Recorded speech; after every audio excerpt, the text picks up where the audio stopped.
Hey, everybody, and welcome to Your Spiritual Best Friend. I am your host, Josh Sanchez. And when it comes to today's podcast, this is episode 99 of the podcast.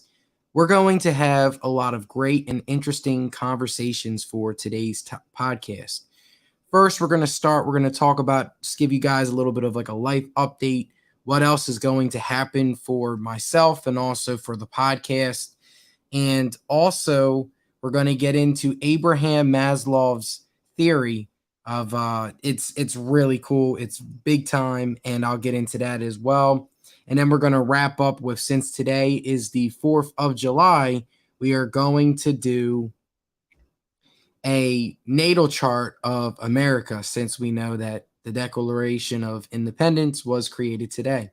So just giving you guys a heads up, those are our main talking points for today. So sit back, relax, and we're going to have a very fun podcast. So when it comes to our first topic, I just wanted to give you guys just a life update before we really get in depth with Maslow's theory and also the astrology chart of America. So I just want to give you guys first just a big heads up that I am expanding my spiritual practice. So very recently, I got into tarot cards, and I've been doing tarot card readings as well. So now I am adding that to my services. So I will still be doing my astrology charts like I always have been doing. But now, if you guys have any questions or, feel stuck or you need an outlet of, just some advice, that is what I'm going to add now. So I'm going to start doing tarot card readings for people as well. So astrology charts, tarot card readings, and also life coaching, since I am a bachelor's level counselor. So I'm very close to getting my MA in clinical counseling. I just have an internship left. I finished all my summer work, so now I finally have some extra time to record podcast again and have some fun. So I just wanted to give you guys that first update again. So now I do astrology chart readings and also tarot card readings as well. If anyone is interested in getting their cards read or even learning more about their own astrology chart, you can click in the link in the show descriptions. So that way you guys can, schedule a Zoom call with me, and everything's virtual and prices vary depending on income, with the max being $40 for an hour session. So not so bad. I don't want to overwhelm anybody with prices. So that is what the plan is moving forward. And also, I will be attending some crystal shops in the Delaware area. So I've reached out, and I have a couple of opportunities for myself to read people's charts and also do some tarot card readings as well. So it's going to be a very exciting part of what's going to happen for the rest of the year. But we will see. We just got to take it day by day. And I'm expanding. So hopefully you guys are as well. But I just wanted to start the podcast with that because it's been so long. It's been right around a month since the last time I posted a podcast. Just very busy with schoolwork, with just life in general, with some family stuff as well. So there's been a lot on my plate this past month. So I really needed to take this time to just recharge, refresh, and be able to produce multiple podcasts for you guys. So I hope you guys are excited and welcome back. It's definitely been some time. But when it comes to the first topic of today's podcast, I really wanted to get into Abraham Maslow's hierarchy of needs. And before we took this month hiatus break, I was talking to you guys a lot about Freud and Freud's theories. So I wanted to stick with that theme, and I've actually had some very amazing conversations with some family members because I went to a couple graduation parties over the past month, and I had some very eye-opening conversations with some people, and you would never expect that, like coming in, it's a graduation party. I'm just going to be chilling, right? Talk to some people. But I really got into a very in-deep conversation about this theory. And I honestly think that if we took a step back and applied Maslow's theory, it could really change our lives and motivate us. So I wanted to first start this theory by giving you guys a little bit of a background. So in 1943, there was a paper titled A Theory of Human Motivation. This was created by American psychologist Abraham Maslow. he theorized that human decision making is decided by a hierarchy of psychological needs. So he created his initial paper in 1954 in his book titled Motivation and Personality. So Maslow was very big on finding what drives us, what motivates us, and how does that impact our own personality. So his theory is based off of 5 core needs from the basis of human development and behavioral mental motivation. So first, it starts with the first level, right? Is the psychological need. So if you guys see here on this screen, we have psychological needs, right? So there's food, water, warmth, rest, shelter, right? So this is a big one. So if we don't have this first need set where we have food on the table, we feel warm, right? We have a shelter, we feel rest, like we're getting enough sleep. If we're not getting that, we're not going to be able to take the next steps on this hierarchy. And think about it. Have you guys, I know for instance, I've had a couple of clients, like they don't have consistent food, right? So some days they're coming in and they're hangry. Like instead of focusing, on like learning the material, right? Whether that's in school or in any other programs, they're focusing on just getting fed. So that is something to just keep your eye out, especially if you work with a lot of children that look like some of their behaviors could just be that, like they're just hungry, like they're not getting enough food at home and there's not enough like water and shelter. So that is a big need. So once we have those needs down, then we can move up to the next level, which is safety needs. So before I get into safety needs though, think about and be aware of, okay, have you ever been around people, that have inconsistent food and, like you don't know when their next meal is going to happen, right? Those survival instincts kick in. You strip someone away from their home, their food, water, you will start to see that person being a completely different person than what they usually are. And sleep is a very important one too. If we're not getting enough sleep, that could be part of the reason why we might even take out some of our anger and our deep emotions onto the people we love. So we got to make sure first that our psychological needs are met. So we're getting enough food, we're getting enough water, we're getting enough warmth, and we're getting enough rest. That is huge. And people think like, oh, it's just common sense, but you will be surprised into what people are going through, So just keep your eye on that and be mindful of that. Then the next level of the hierarchy of needs is safety needs. So the need of safety, right? So this includes protection from violence and theft, emotional stability and well-being, health security, and financial security. So this is the next step of the hierarchy. So if you don't feel safe in the environments where you live, that is a big one too. How can you learn and reach your fullest potential if in the back of your mind you don't feel safe in the places you live in and the people and certain people you're around, right?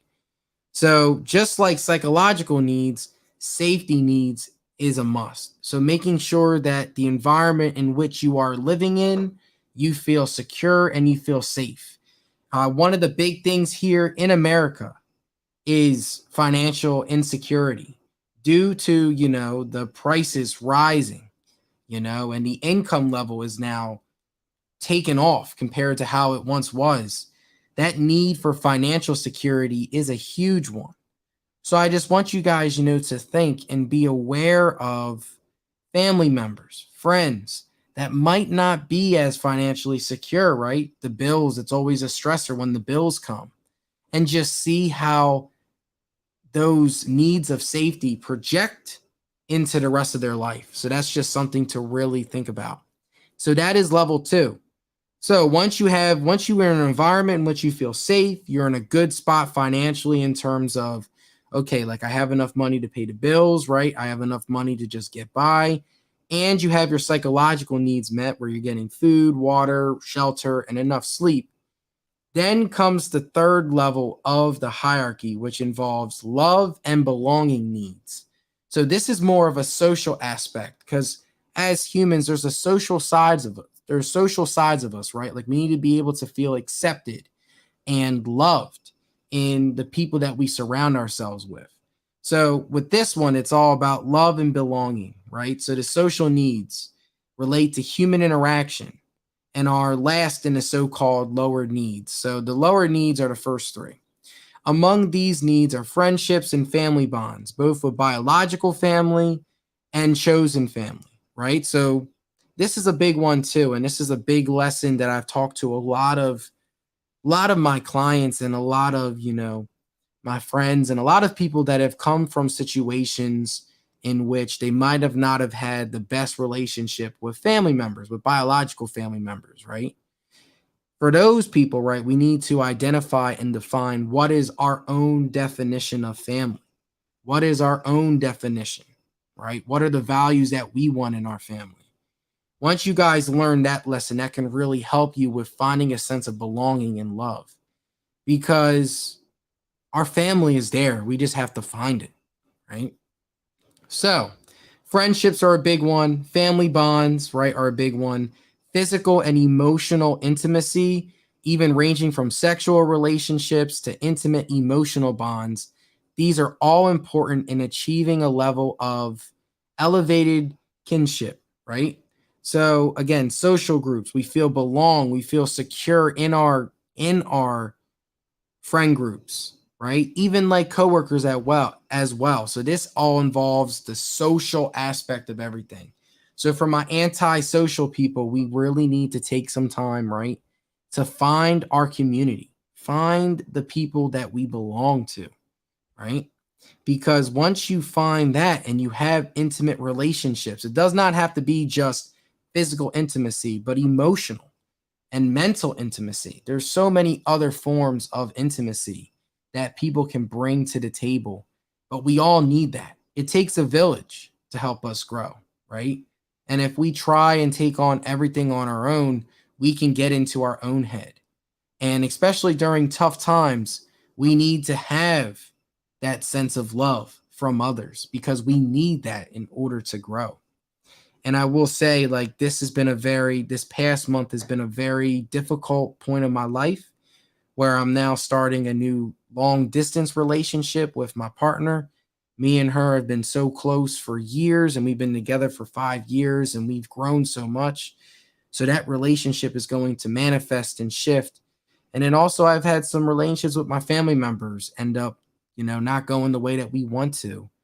And for me, what has helped me during this time period is opening up and talking to my friends and talking to my family members and even talking to my girlfriend's family members. They've all been huge help for me in regards to, that sense of belonging, that sense of love, because we need that during these tough times. We really do. And if we don't have that, it can really affect you. It can consume you, right? Because that can also be something that we crave as well. So we have to be mindful of that. So to wrap up the basic needs, right? And like the lower level needs, right? We have psychological needs, which is our basic food, water, warmth, rest, right? We have our need for safety and security. So are we financially secure? Do we feel safe in the environment in which we live in, right? And then we have belonging, love, right? Having intimate relationships on a platonic level and also on a relational level. And that relationship can be manifest in different forms, right? That's all the concept of identity and sexuality, right? So these are all things that we need. And then if we meet all three of these, then we reach level 4. And this is probably one of the tougher ones to get because you can see it in a lot of our political leaders. You can see it in a lot of influential people is the esteem needs, right? So the higher needs, right? Beginning with self-esteem. They are ego-driven needs, right? So I know we talked about Freud and the concept of the ego, right? Like wants, right? The primary elements of esteem are self-respect, or respect, the belief that you are valuable and deserving of dignity, and self-esteem, the confidence in your potential for your personal growth and accomplishments. Maslow specifically notes that self-esteem can be broken into two types: esteem, which is based on respect and acknowledgement from others, and esteem in which is based on your own self-assessment. Self-confidence and independence stem from this latter type of self-esteem. So this is a huge thing, right? And I also want to point out too that depending on what happens in our life, right, we can go up the pyramid, we can also go down the pyramid as well. So that's just something I just wanted to just add to this theory. So esteem needs, right? So we need to feel confident within ourselves and also have that feeling of accomplishment from others, right? So again, it comes down to, the belongingness and love, right? Do you have a community that loves you, right? That can help fuel your self-esteem in a healthy way, right? Because we don't have too much esteem, right? That ego can take over, right? But we all have an ego. We all have something that we want to be proud of, that we want to show and accomplish in this world, right? So having people that can help build that self-esteem, but also having the confidence within yourself that, like I am proud at what I'm doing, right? It doesn't matter what external needs happen, right? Like I am confident in myself and my ability to do whatever it is I need to do. So those two combined form self-esteem. So once we reach that, like that is one of the toughest ones. So as we get higher in the pyramid, it gets tougher and tougher to achieve these needs. And the last level is self-actualization needs, right? So self-actualization describes the fulfillment of your full potential as a person, sometimes called self-fulfillment needs. Self-actualization needs occupy the highest spot on Maslow's pyramid.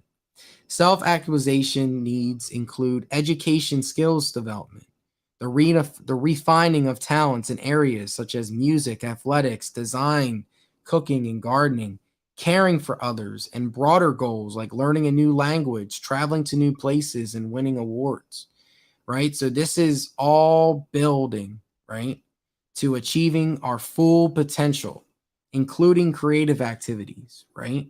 So how does one reach their full potential? You got to go through each of these four levels, right? And eventually the end goal, right? You are achieving your fullest potential, either creating something new, expanding education, refining talent areas, discovering a new language, traveling to new places, winning awards. But the big thing here is that the opinions of others does not impact you.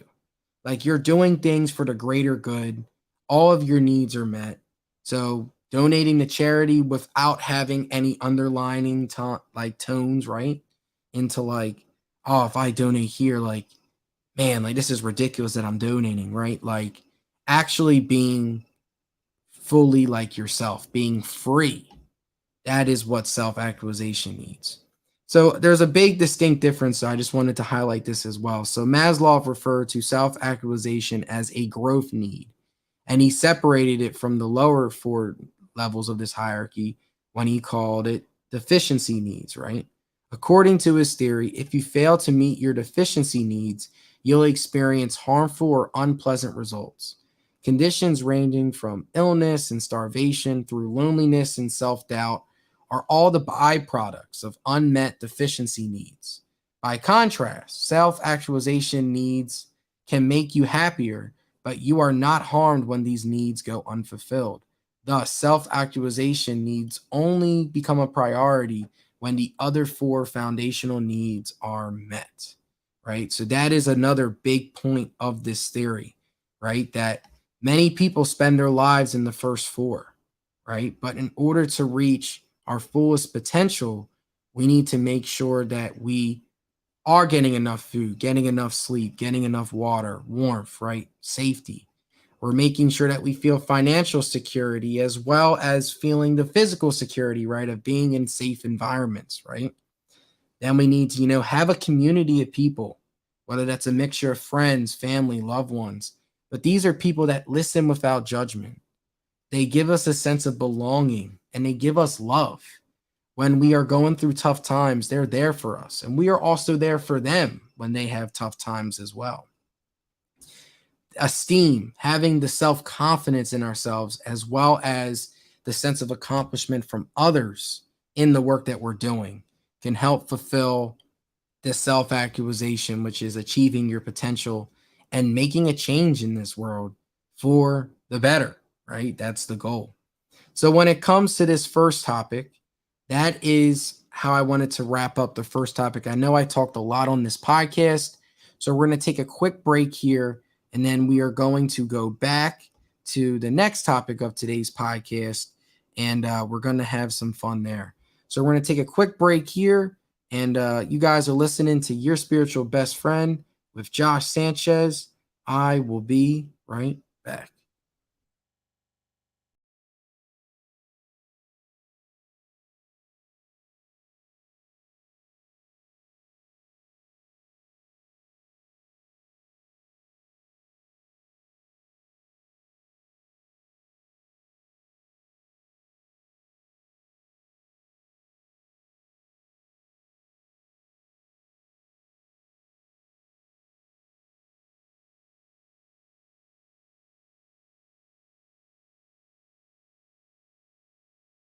And best of all, it's all free for your podcast. So if podcasting has been on your to-do list or you're already a podcaster, go to podcast.com to stay up to date with future podcast happenings. That's again podcast.com. PODCASH.com. I hope to see your future podcast.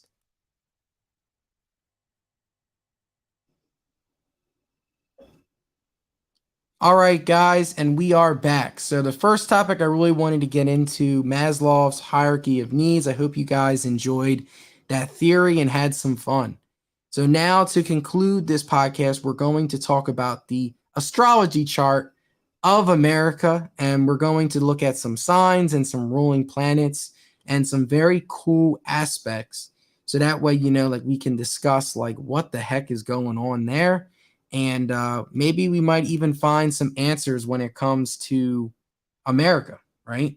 So this is, again, just giving you guys a heads up. So this horoscope is based off of July 4th, 1776 at around 5:10 p.m.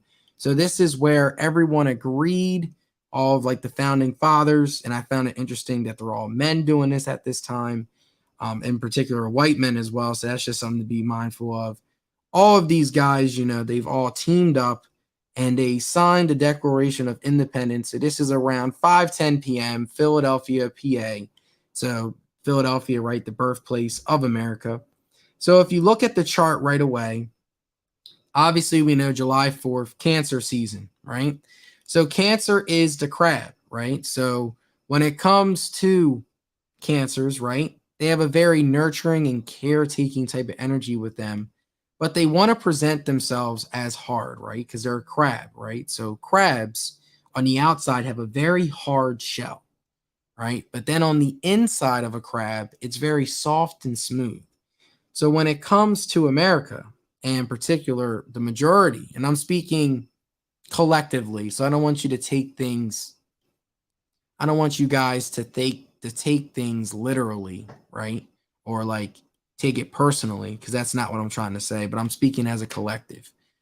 Cancer, right? And Americans, right? The majority of Americans, they want to present themselves as, hard, free-spirited, stuff doesn't really hurt us, right? Stuff doesn't really affect us.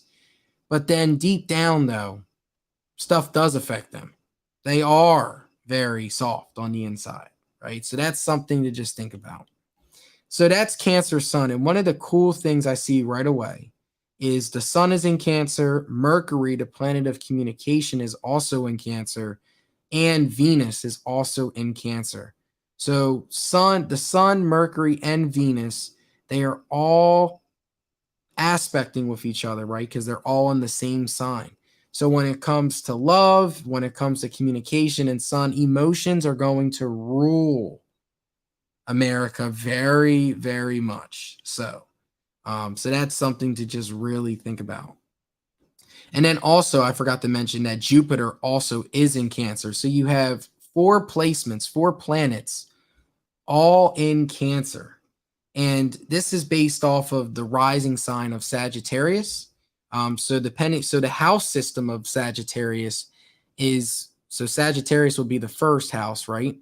So that means that if I'm doing my math, Sagittarius is first house, right? Capricorn second, Aquarius third, Pisces fourth, Aries fifth, Taurus sixth, Gemini seventh, Cancer eighth. So this is all involving the 8th house, which involves trauma, which involves, intimacy, which involves all of that stuff. So to have all 4 of those planets in the 8th house, you can start to see when it comes to creating intimacy, creating emotional bonds, right? That's something that America needs to, work on. There's been a lot of conflict there, right? With loving one another, right? Instead of, going against one another, right? So those are things right away that I see. Another thing I see is the moon is in Aquarius. So when it comes to Aquarius moons, new beginnings and thinking for the common good is something that, Aquariuses crave. There's a humanitarian aspect to Aquariuses.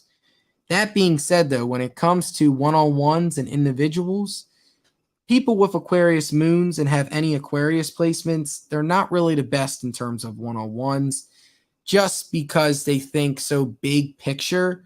So it doesn't really matter like when it comes to the day-to-day stuff, right? So they're the type of people that don't really like to socialize with a lot of people.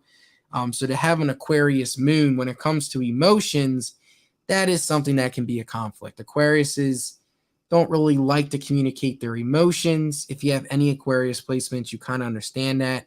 There's also, because they're ruled by Uranus, Aquarius is, there's like a big rebellion side of Aquarius energy, right? So that's just something to just think about, right? So freedom, rebellion, common good, humanitarian, future oriented. That is the moon in Aquarius for America. So far you see the Cancer energy, lots of Cancer energy, a sprinkle of Aquarius energy, and then you see when it comes to Gemini, their Mars is in Gemini and Uranus is in Gemini, right? So Mars is the planet of physical action. Uranus is the planet of freedom and rebellion, right? So to have Gemini there, so when it comes to, finding new information, when it comes to, starting new information, right? When it comes to tapping into that freedom, Gemini is going to add a more aloof and quirky way of doing it. And if you look at over the years, there's definitely been a lot of knowledge, a lot of just a lot of stuff that America has gone through over the course of the years, right? So that's just something to think about. So those are the big main energies I see right away. Like I know Mars squares Neptune. So if you guys don't know what a square is a challenge, right? There's going to be a challenge in this area. But with challenges, once you put in the work, you can be rewarded, right? So Mars is the planet of physical action, which is in Gemini, right? Neptune, which is the planet of spirituality, right? Stuff beyond the 5 senses.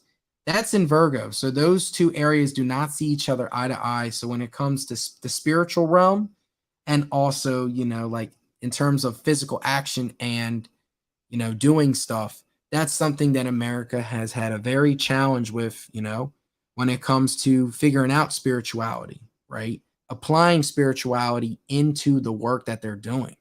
That has been a huge challenge throughout American history, right? Because you don't see that financial reward, right? You don't see that right away when you grow emotionally, right? Like there's no material thing that can show that. You kind of you become more aware of stuff.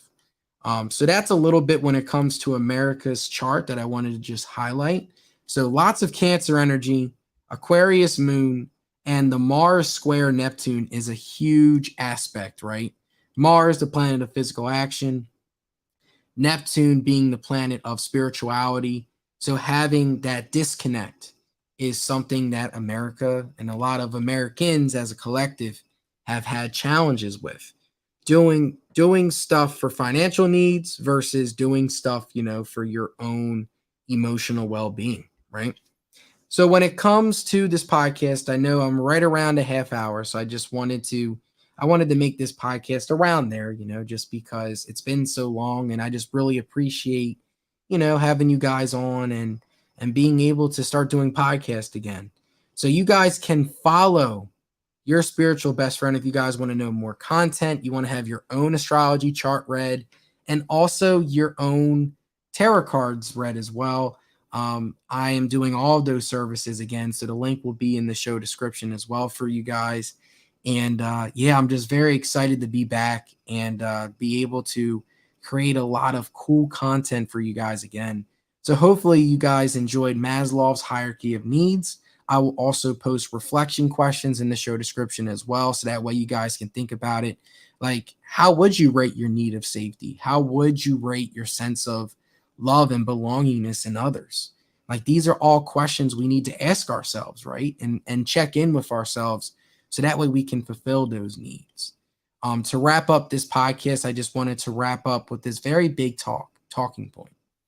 Instead of our end goals being material, right? This is something I've realized, talking to people and just reflecting.